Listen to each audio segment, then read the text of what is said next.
Australian property at risk of a crash. Let's have a look. Hello everyone, Florian.Heise here and welcome to another episode of HeiseSays. Grab your stein of coffee and let's have a look at this article from Yahoo Finance. Now, I want to look at this one for one very important reason. Because what this is showing us, everyone, this is showing us the fact that we have not just the two-speed economy, we have a two-speed housing market, okay? This is, Australia's 10 danger zone suburbs, as Jessica has written. Suburbs at risk of a correction, risk of a fall. You'll see it. We'll see it in news.com. You'll see it in other articles where, housing is going to tumble, is going to crash down. Let me know what housing you think we're talking about here, guys, because, we'll see. So let's look at this. Australian home buyers and investors have been warned to avoid certain suburbs in Australia, particularly in Sydney and Melbourne, which are at high risk of being oversupplied, with thousands of new units flooding the market in those areas. Okay, this is what we're seeing here, everyone. We look at property. This is the house price growth, capital city averages.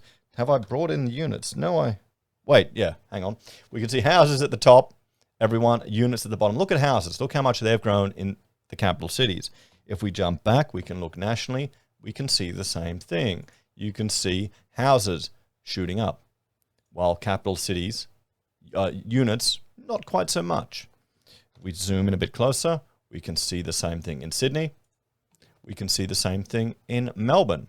Melbourne, look how flat the units are. They just, demand for them has really shrunk. And if we see here in Brisbane, once Brisbane loads up, there we go, same thing. Houses picking up again, units are flat. We've got a two-speed economy in many things. I'll bring up this one here, the one I like to show. In wages, the upper ends, higher income, medium, middle, and adjusted lower income, there's definitely a difference there. Same thing with regards to our property, guys. You've got one market for houses, you've got a completely different market for units. We saw this with people coming up to Queensland from New South Wales. It was young families, and they're pushing up the property sector, but they're pushing up houses. They're not pushing up units. They're not going and buying apartments in surface. They're buying houses. Some locations are facing a major glut of new developed units in the pipeline over the next 24 months, yet will likely remain vacant for a long while amid closed borders, which have drastically reduced demand, according to data from buyers. Now, you might think, why are they finishing these projects if it's not likely to sell, if they don't have people banging on the doors to buy them? It's because if you're so far committed to a project, it's probably cheaper to finish it than to mothball it. I mean, if you've got a half-finished tower, you mothball it, you stop, you may save the cost of construction. I know it may seem like the sunk cost fallacy, but you're actually going to get a product that you can sell, even if it's slightly less than you were hoping for, or you have to hold on to it empty for a while. Better that than a completely empty site or a half-finished building that you may need to demolish. And remember, the building code is always changing. So if you finish it with the building code that you got the building approval on, it's going to be better than a building code that's more onerous in a couple of years' time. Like moving from a 6-star to a 7-star energy rating for a house, which is proposed in the NCC. We looked at that yesterday. That's going to have an impact on construction costs. Unit supply is a factor landlords need to be wary of, said Buyers CEO Doran Peleg. Investors should be cautious about the risk of rental vacancies and capital loss, particularly investors who consider new or off-the-plan purchases. Should off-the-plan be illegal, guys? Honestly, should it? Perhaps. I'm not a fan of off-the-plan.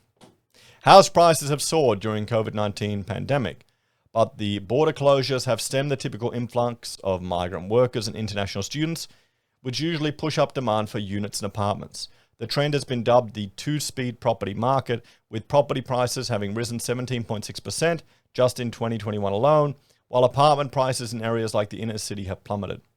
The CBD areas of the capital cities have been a risk for some time, but our danger zone list also incorporates locations far further afield, such as Gosford and Broadbeach, Peleg said.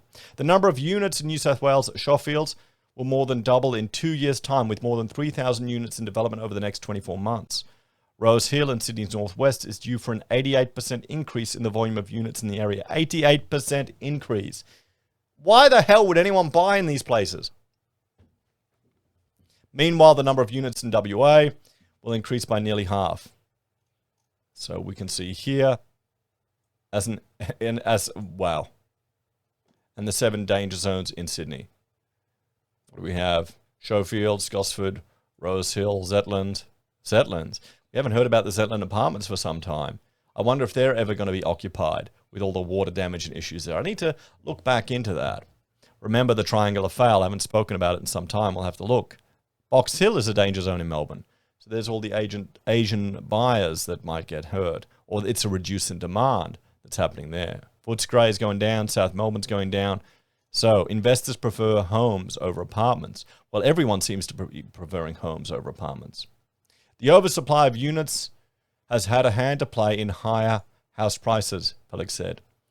It is generally the rising land values that deliver the returns in Australian real estate. So units in boutique blocks with a high land to asset ratio and a point of scarcity value tend to fare best, he said. Conversely, there tends to be more risk in generic high-rise or higher density developments. Apartments can still constitute solid investments if they're in areas where demand is high and supply is constrained, he said. But generally, investors are turning to houses instead of apartments. And as we said, we're seeing this everywhere. There are many uncertainties about the return of international migration at present, and therefore the risk of buying a new unit are even higher than they normally are. Before the pandemic, Aussies tended to value a prime location more than spaciousness. Metropolitan strategist CEO Michael Yardney told Yahoo Finance. But now everything is different. The place people want to be as a lifestyle neighborhood where all amenities are an easy walk or drive rather than living in a congested CBD location. So there we have it, everyone. Let's have a bit of a talk about this one. What do you all think, guys?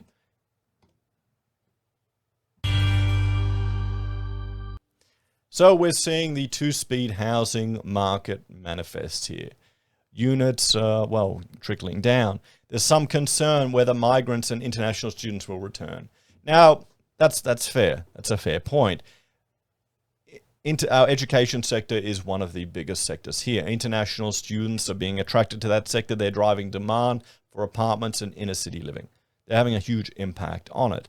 Now, what do you think will happen? Do you think the government here in Australia that seems to love property uses it as their method for stimulating the economy and propping everything up? Do you think they will allow a correction, or will they go out of their way to do whatever they can to stimulate the housing sector, to bring international students over? We're already seeing approval of the Chinese vaccine now.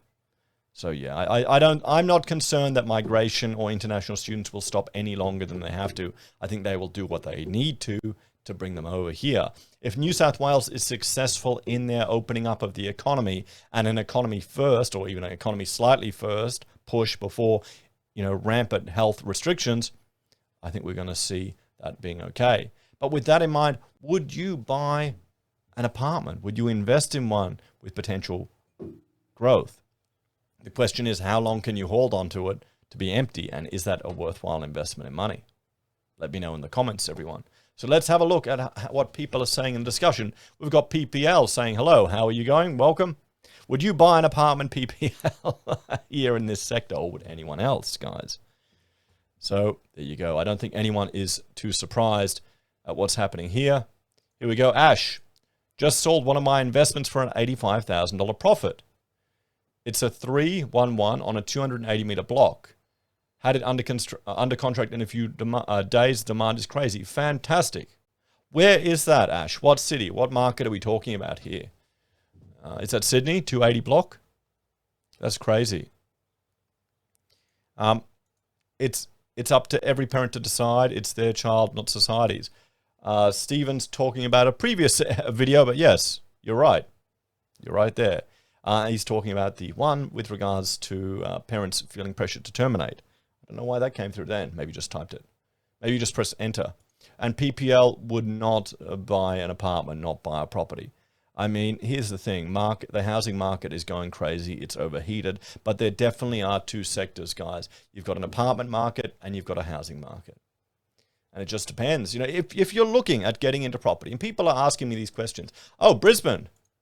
So Ash sold at Logan in Waterford. Okay, well, yeah. I mean, Logan, it's a lower socioeconomic, Waterford, lower socioeconomic area slightly, not really. It's gentrifying a fair bit. It's not too bad. It's pretty nice.